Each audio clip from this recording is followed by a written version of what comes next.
Hi everyone, in today's tutorial, I'm going to show you how to create this design using Figma and Master UI design system.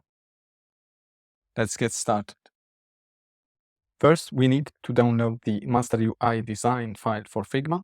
So let's go to masterui.co and in the home page, try it for free and hit download now. Next, here on Gumroad, you can add $0 and I want this, and you can add your email and hit get. All right, now you can download. Let's go to your drafts file in Figma and in your download.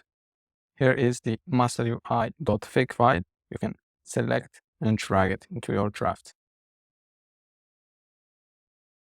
Let's save that and open the file. Next, let's create a new page and rename it our design.